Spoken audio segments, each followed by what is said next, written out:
Welcome to the Windows Computer and Technology channel, and we often talk about how Microsoft, for some reason, wants and keeps adding new things to Windows 10, even though it is so close to the end.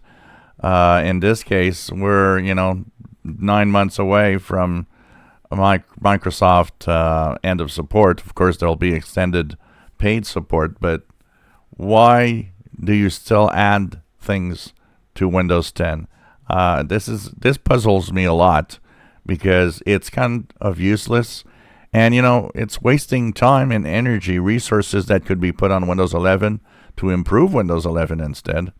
But with the latest update, the update preview that will be coming on Windows 10, what is interesting to note is that it will, of course, be getting a few changes here in the clock and calendar of Windows 10. So on mine, even though I do have the preview installed, it doesn't have anything special. For example, if I click February 14th, it doesn't show anything particular.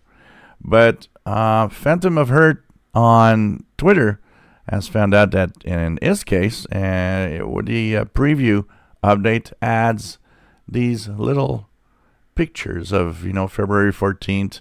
It's going to actually display holidays and all sorts of things that are happening on the calendar. So you'll see here February 14th, Valentine's Day will be written, and there's, of course, little flowers and hearts on the top right next to that date.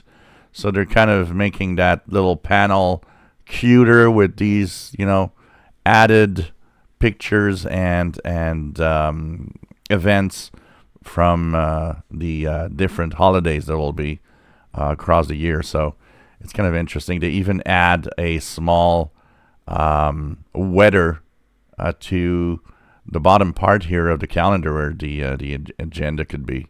So it's kind of interesting that they are doing that. Is that going to be US only? I don't know. I know that here my update preview was installed because I'm on the insider rings and I don't have anything new. But it seems that maybe you guys in the US will get that. But still, it is something to ask ourselves. Why go to the trouble of adding a feature like that when we're so close to the end for Windows 10?